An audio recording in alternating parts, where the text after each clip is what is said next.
Hi, this is EJ from Wolf Tracks Overlanding. Today we're working on flushing out the cooling system of my 2005 Jeep Wrangler LJ. First thing we're going to do is we're going to drain the coolant out of the radiator. We took the radiator cap off and we have the petcock open on the bottom of the radiator. We're letting that drain out. We're going to flush it, drain it again, and then we are going to put a new water pump in it. The water pump is located right back here behind the fan. Obviously the fan, the pulley and that is connected to the water pump. But we're going to go through it step by step. So there's a ton of other videos out there, but I'm going to do my best to give you some informative information that I have, and we'll go from there. So while we're letting the radiator drain, the next thing I'm going to do is I'm going to take this clamp off here. This is the upper radiator hose. I'm going to take this clamp off over here. So I'm going to replace this. So the other thing we're going to replace is the lower radiator hose. And that is the one that is right down here. So it goes down to the bottom of the radiator, right down there. And then it comes up to right up underneath the power steering pump, right up underneath here. There's another clamp, and we'll pull that off. That goes into the water pump. So we're going to replace those. The heater hose, which these two right here are the heater hoses. They go from the heater core that goes through the firewall into the passenger compartment, come down alongside the block. One goes into the thermostat housing, and the other one goes into this hard pipe that goes right into the water pump. All right, so I've already removed the clamp from down here, just slid it up the hose a little bit. Now I'm going to take the top clamp off. This is for the top radiator hose. They make special pliers for these stock clamps like this, but I don't have them, and I venture to say a lot of people don't. So I'm just using a pair of channel locks, and I'm just going to take and slide that clamp back so we can get it off the radiator and off of the thermostat housing.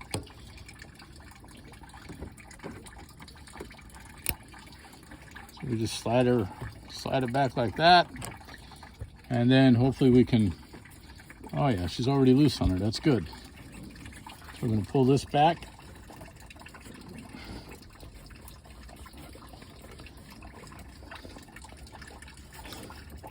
Just like so. And see if we can't twist it a little bit and get it off that water pump, that thermostat housing. Just set you down here for a second because I'm going to need two hands to do this.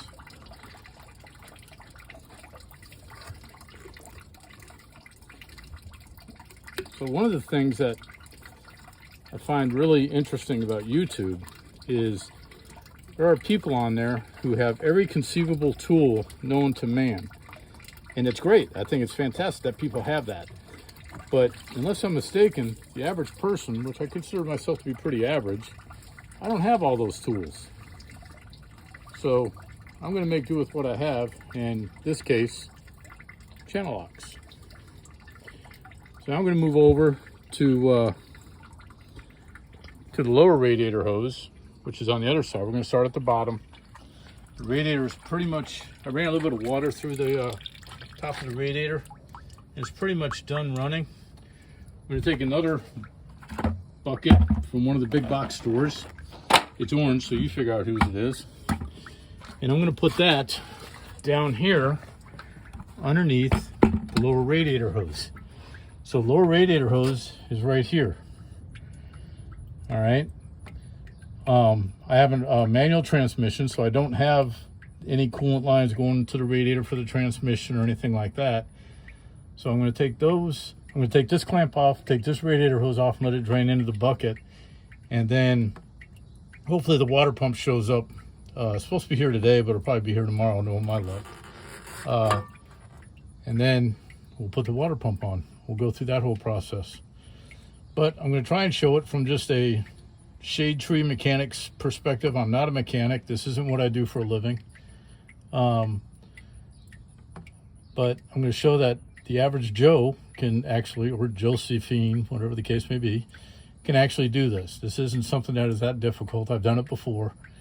But I'll walk you through all the steps. So like I said, first thing is we got to drain the radiator. And we ran a little bit of water through it, but it's still pretty gross. Took the top radiator hose off, and now we're going to take the bottom radiator hose off. So I'll be right back. All right, so now we're going to take the bottom radiator hose off. Hopefully my my camera doesn't fall off where I have it perched. So I'm going to take our channel locks here. We're going to open that clamp up and we're going to try and slide it back. It's a little bit harder to work down here just because everything else is in the way.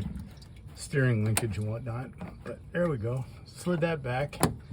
That worked out okay. With any luck, the hose isn't seized on the radiator, which is, I guess, one of the benefits, if there is any, of having the plastic tank radiators like what's stock on a Jeep. So let's see if I can do this without taking a bath and coolant. It's not too bad. That came out all right. So you can see there's some residue and whatnot, but there's nothing coming out of here because we already drained the radiator, and this is downstream of the pump, so everything should have drained through this hose into the radiator and out the petcock. But we'll find out. We're going to put some more water in it.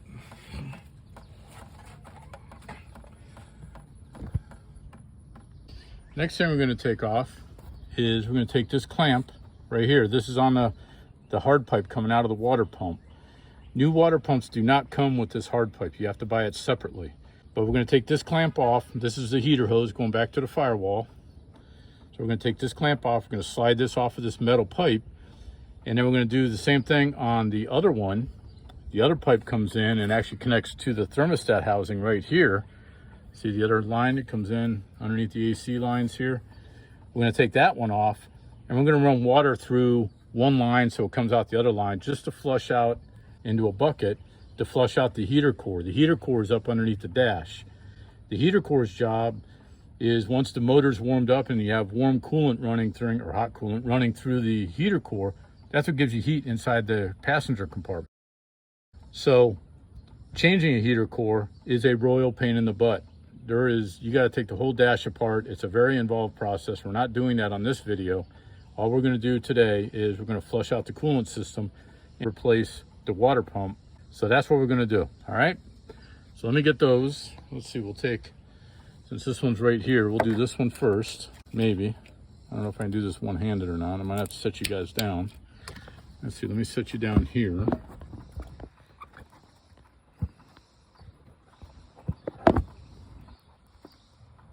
There we go. All right, so now I set you down, I got two hands to work with. Let's see if we can't get this off of here.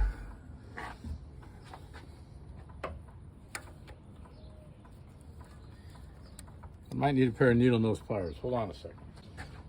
So it kind of slipped back against the housing here, so I couldn't quite get my vice grips on there, or my channel locks rather. So I'm going to try and hold this on here with one hand. I know it's kind of hard to see, but I got the nozzle, the garden nozzle, shoved in the end of one heater hose. The other heater hose, I'm aiming for the bucket down below, and we're just going to kind of flush it out. It doesn't take a whole lot because the heater core is pretty small, and you don't need to send a lot of pressure through there, because remember, the cooling system only operates off about 15 or 16 pounds, and the radiator cap usually opens at 18 pounds. So if you put any more pressure than that through there, you're taking a real big chance on blowing something apart, whether it be the heater core or, God forbid, the radiator or what have you. Although I think I'd rather replace a radiator than a heater core. But we're just going to run out some water through there until it's nice and clear. And it doesn't take much because I'm just about done. And other than me dropping the phone and stopping the video for a minute, you guys have been privy to all of this, so you see how fast it went. All right. So we're going to stop that. I'm going to stop you guys for a second and move on to the next step, and I'll start it before I actually begin. Next thing I want to do is I want to get as much coolant, old coolant and stuff out of the block as I can. So the problem is, inside of this right here, this is a thermostat housing. The thermostat housing is, for all intents and purposes, a temperature controlled switch. It stops and starts water flow or coolant flow through the engine based on engine temperature. So when the engine gets up to a certain temperature, usually 185, 195 degrees, Jeep operates at about 210, that thermostat will open It allows water to come from the radiator. This is a radiator. Water comes from the radiator, goes down through the thermostat housing into the block, through the block, and then down out to the lower radiator hose and back into the radiator. I may have that reverse. It may go in the other way, but either way, it's a single loop system, and the thermostat housing, and the thermostat specifically, operates as a valve. It stops the coolant flow until the engine gets up to operating temperature. Once it gets to a certain temperature, the coolant cools the engine off a little bit, then the thermostat closes and allows the engine to build heat back up again, and it keeps doing that. It operates without you even knowing it. That thermostat opens and closes and lets coolant flow through the engine to cool it off, or go into the radiator and cool the coolant off to cool the engine back off again. So the problem is when the engine isn't running, like this one is not right now, it's not generating enough heat for the thermostat to open. So if I stuck a hose down in here to try and flush the block out, the thermostat is actually going to stop it from allowing any water to go through there and let the coolant flow out.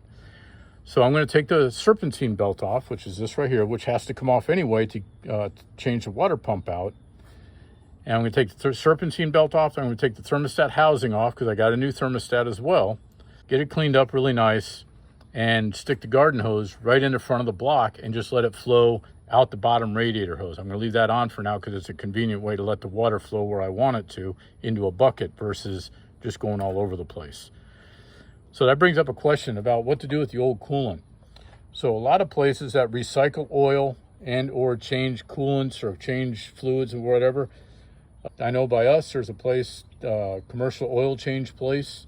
They allow you to dump your coolant in their coolant recycling bin, and then whatever they do with it. I guess they remanufacture, filter it out, whatever they do.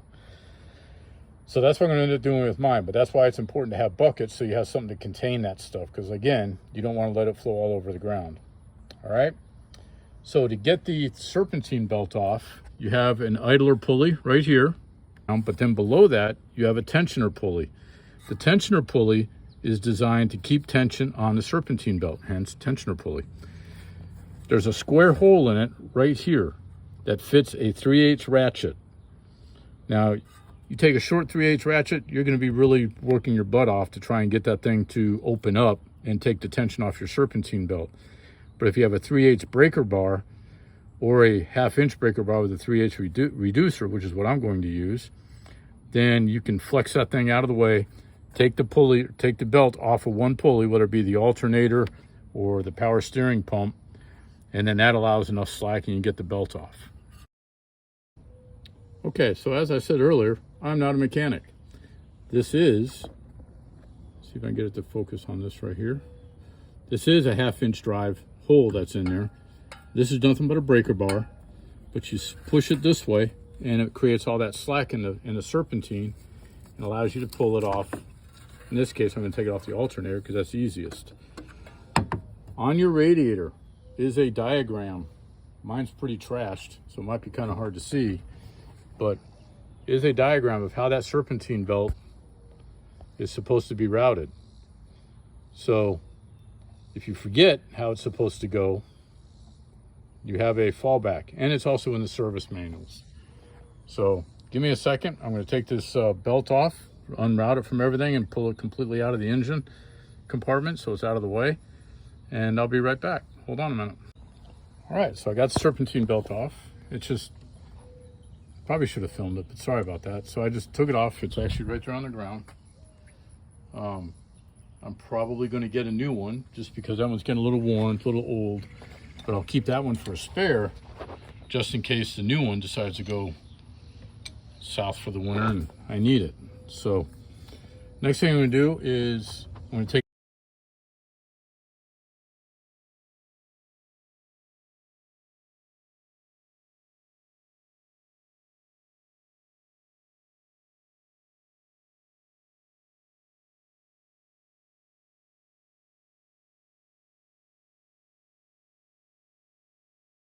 you got to break loose the fan clutch. That's always a joy. That's kind of a pain in the butt. I probably should have done that before I took the serpentine belt off.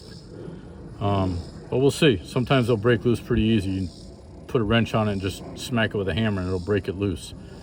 But we'll see what happens. All right, I'm gonna put you on hold for a minute while I get things set up, and then I'll restart it so you can watch me fight with this thing. So I got a little ahead of myself. I took the serpentine belt off just so I could get the thermostat housing off. So I'm going to take the thermostat housing off, and then in order to get the fan clutch off, I'll put the serpentine belt back on just to hold resistance against that water pump pulley so I can try and break that loose. But I'm going to take the thermostat housing off right now so I can flush the block out. All right, so do that. Set you up right here.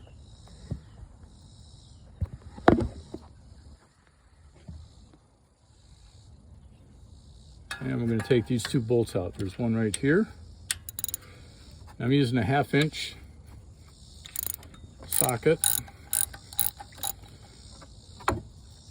Take that one out so I don't lose them. So take this one out. My phone. Oh. This is my wife, Mrs. Wolf Tracks.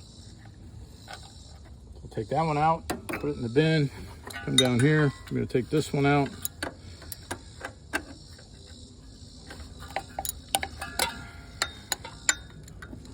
She doesn't do mechanical stuff. She sits here and watches me. So on the thermostat housing is also the temperature connection for the temperature gauge inside. If you take that off, I caution you to be careful because they're very fragile, especially when you got an older Jeep like this one. But once you get those two bolts out, that just comes right off. And that's the thermostat housing, okay? And this is the that wire I was telling you about. I'm gonna take mine off because I really want to clean this up, and this is looking pretty gross. So wish me luck and this thing doesn't break. Well, look at that, it came right apart. Excellent. So that's the whole thermostat housing. Probably blurry as all get out on the camera, but.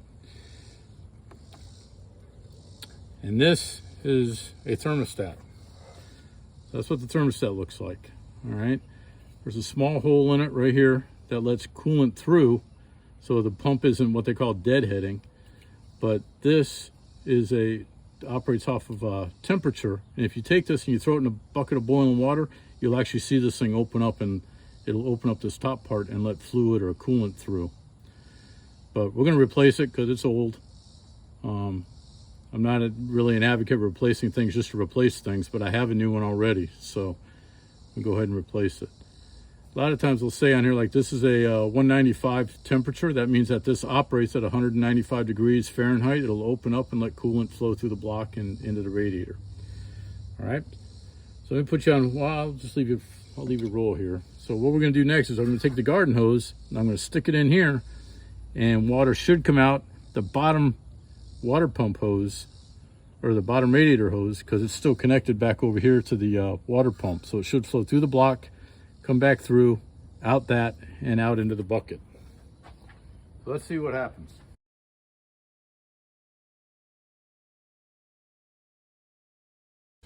So I got almost 5 gallons run through there.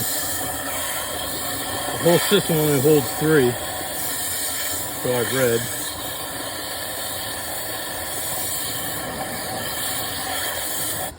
I'm pretty confident now that there's no coolant left in there. It's just all water. So I'm just going to flush it, let it run for a little bit. And since it's just water, I don't mind it running out on the ground because it's not going to attract any animals. It's not going to cause any environmental issues.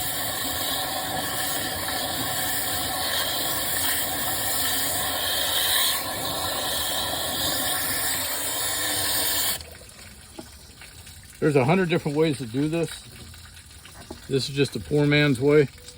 They have conditioners and stuff you can put in there that work off of heat that help clean all this stuff out. I don't have any of that, so I'm not doing that. I'm just going to run this through here and we'll see what happens. The main reason for doing any of this is the fact that the water pump started to leak. I imagine the sealing is bad. The water pump I put on there 4.5 years ago, was a Mopar water pump. Typically, OEM parts tend to be much better quality. They last longer. Not always, but a lot of times that's the case. But this time around, I'm going to use a flow cooler. The water pump is about the same price, about $100 or so. But a friend of mine used the flow cooler water pump, and this Jeep runs a little bit cooler than mine, so I'm hoping that it's just a matter of volume. They profess, or they claim, that their water pump flows more coolant than the stock one does. So we'll see. We'll try it and give it a shot and see what happens. So right now I'm just running a bunch of water through the block. It's coming out the bottom radiator hose. And you guys, I'll give you a shot here just a second. You'll probably be able to see it better than I can through the camera. But we're going to look inside that head there, because that's where the thermostat housing attaches to, is actually the front of the head. But take a look down in there, and we'll see if we can't. Doesn't look too bad. It's kind of hard to tell. All right, now we got some light on the subject. You can see that the head looks pretty good. It doesn't look too bad at all. Looks like the coolant's pretty well cleaned out, or the all the mung and stuff is pretty well out of there. There's a little bit of discoloration in there, but overall, I'm not too unhappy with that. So the other thing you need to remember is you really need to clean up the surface where that thermostat housing goes. That needs to be spick and span, really clean, Marine Corps GI type stuff. So we need to field day that really well, and then might even take the water pump off today. Although I'm not a big fan of taking things apart and leaving them apart, but I'm gonna have to put the serpentine belt back on just to get that fan clutch off, I think. Especially since I'm working by myself. I don't have someone else here to help hold wrenches.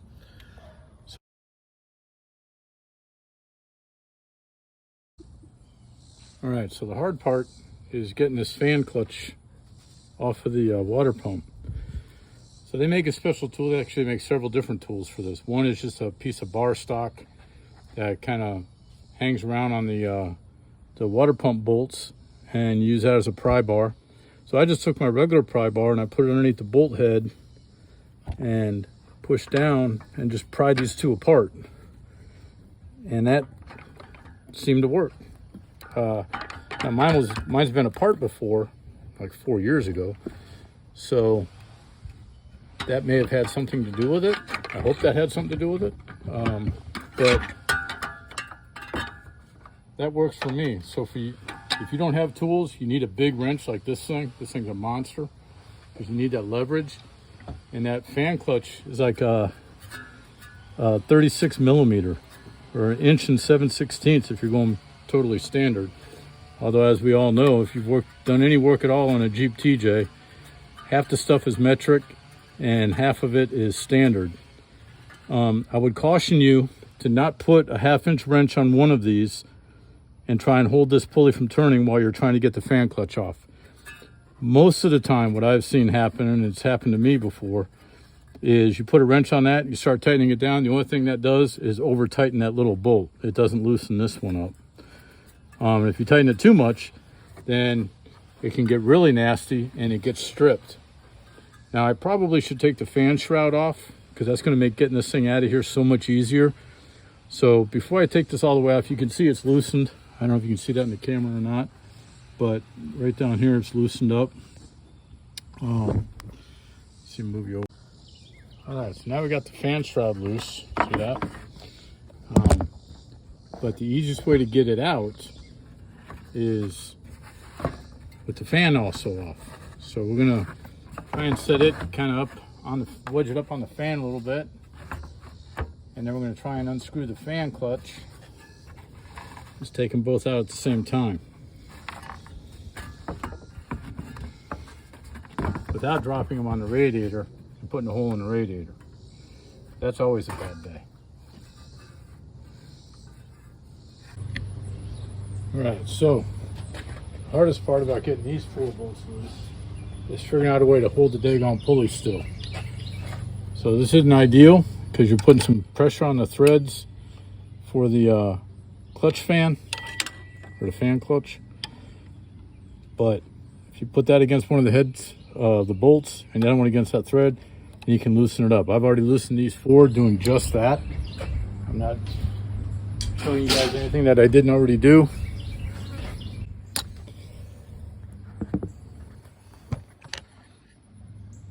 That'd be an interesting section. So I got these all loose using that technique. And now I'm just going to take them off, all 4 of these off.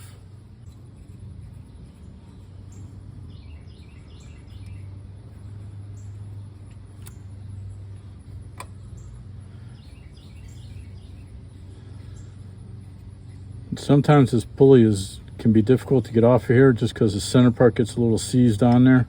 There you go. That's the water pump pulley taken off. And now it's a matter of just taking the water pump off. And take these 5 bolts and the water pump comes off. All right.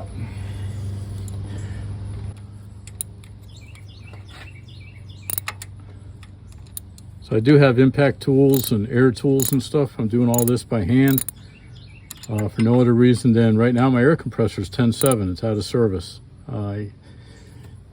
It's about 10 years old, 15 years old. It's a Husky, and I think it's just not as good a quality as I was hoping, but I guess it's not too bad for I got a pretty good deal on it, so.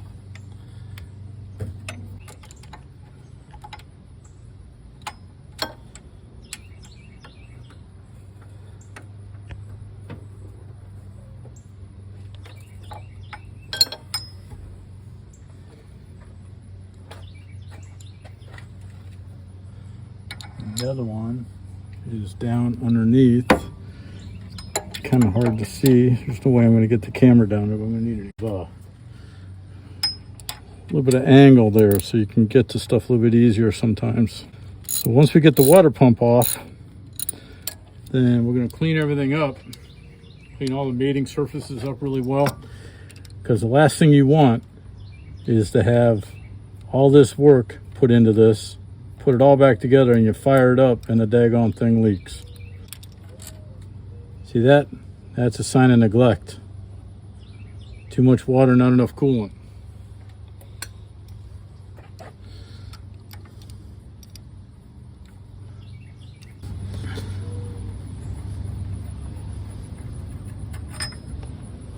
That was not too bad.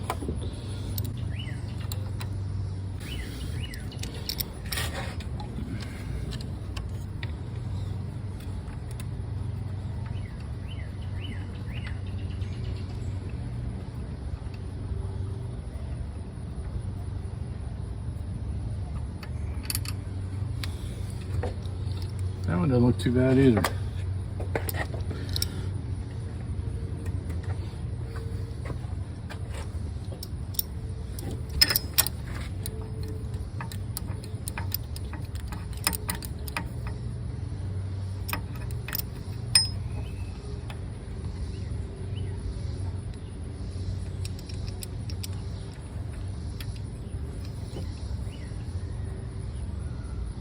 Got some moon on it, but that's not too bad. So far it's just been that one. That one looked pretty bad.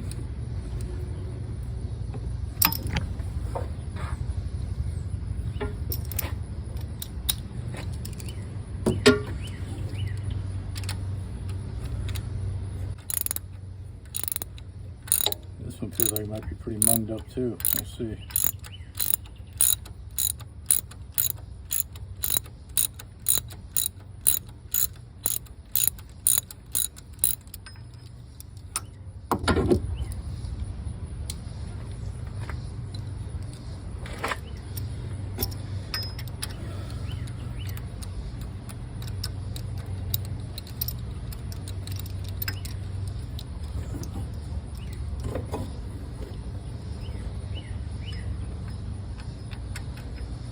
It's got some mung on it, but the threads are looking pretty good.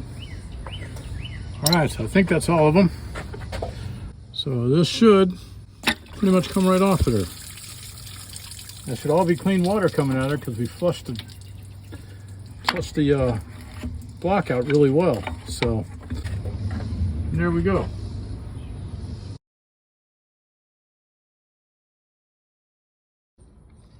All right, so the next thing we're going to do is we're going to clean up where the thermostat housing goes, which is right here on the head, and where the water pump goes, which is down here on the block. I'm going to use a razor blade scraper.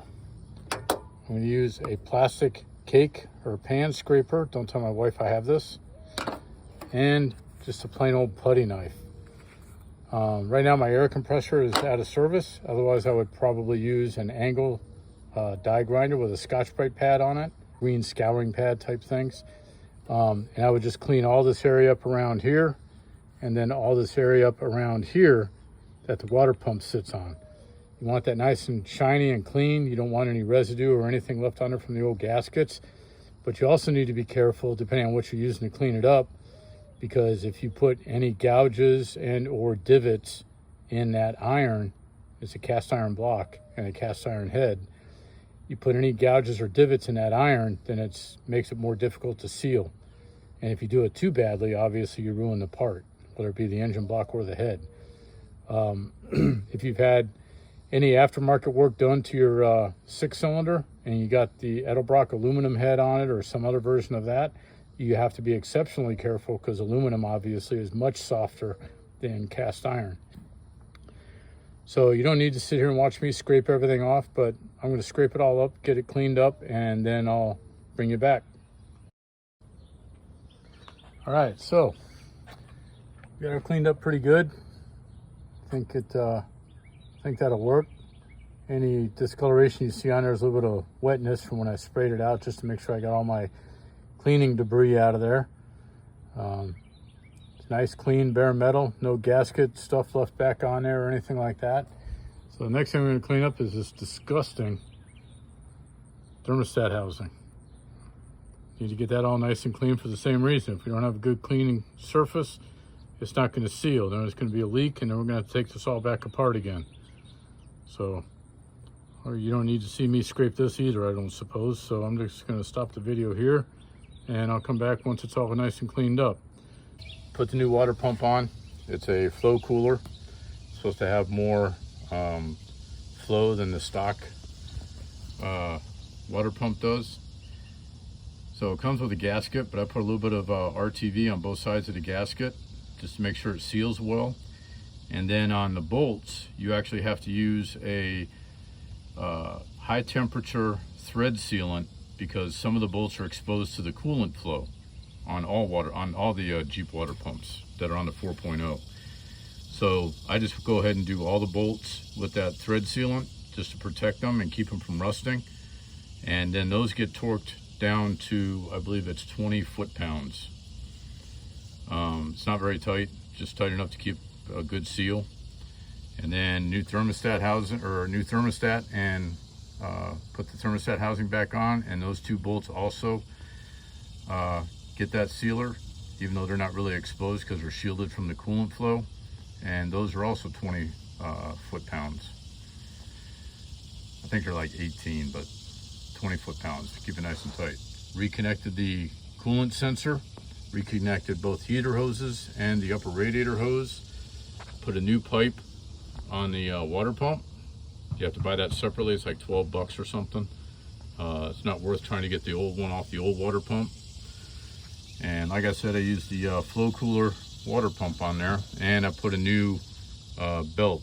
That's the see if I can get this thing to focus. That's the belt number. New serpentine belt. It's cheap insurance. I'll keep the old one for a spare. Put the lower radiator hose on, and now I'm ready to put the fan clutch back on. So if you remember right, we actually had to take both the shroud and the fan off at the same time, because they fit together snugly together, that it's easier to do it this way. So I say, it's easier to do it before you put the top radiator hose on as well, but I didn't think that far ahead. Just kind of get this down somewhat in place, and we'll get this started. Let's get around there a couple of threads just to hold it for a second. Go get the big wrench. A little bit of anti-seize on the threads for the fan clutch, just so if I ever have to do this again, I can actually get them back off. spin around there. Makes it a bit easier than trying to use a big old wrench in there. But eventually we're going to overcome the resistance of the viscous coupling like that. Virginia weather, it's either raining or very hot and sticky. Today it's hot and sticky. We'll get rain this afternoon, I imagine. This fan coupling nut, which is just what we're doing here, is it's only like 20 foot-pounds that needs to be on there. And again, that's because as the engine's running, it's constantly trying to tighten it. So 20 foot-pounds is not much. I don't really have a way to measure that, so I'm just going to use this wrench. When I was doing the pulley to water pump bolts, those are also 20 foot-pounds, and I couldn't turn the pulley against the belt. It reached that 20 foot-pounds just as it started to slip. So I'm going to venture to saying when this is slipping against the belt like it is, that's about 20 foot-pounds. Not a very scientific way of doing it, and I'm sure somebody's going to have comments about it, but it works for me. So next thing I'm going to do is I'm going to finish mounting up the fan shroud. Fan shroud bolts are a sheet metal bolt. They're only like 31 inch-pounds. I just snug them down. It's not one of those critical things where, you know, if you have them a little too tight, as long as they don't strip, it's not going to be a big deal. And those are 7/16.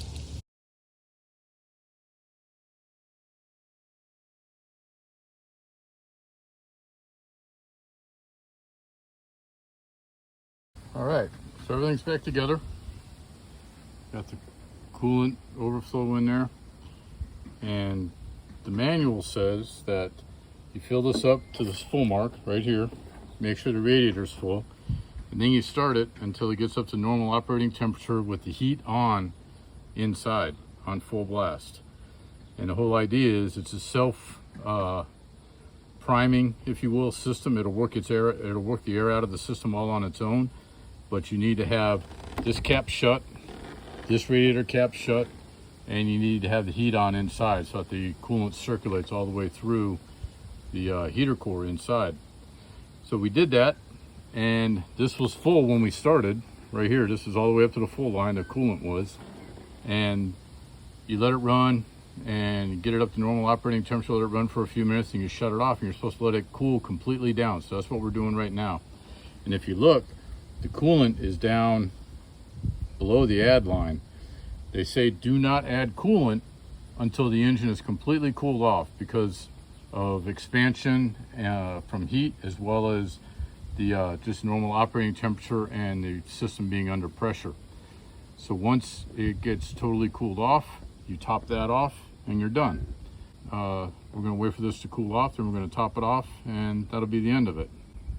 Hope this helps. It's not that bad of a job. One thing I would caution you is on the thermostat housing, I did have a leak in mine after putting this all together, and it's because I thought I was doing right by putting some RTV sealant on both sides of the gasket. I thought I had a nice even layer on that, and I put it all together and it leaked. Well, it leaked because I put that on there. So I went up, got a new gasket, put that on there, torqued everything down, and as you see, it's nice and dry. There's no leaks. So don't put any RTV on each side of the gasket. All right, thanks for watching. Hope you guys have a great day, and God bless.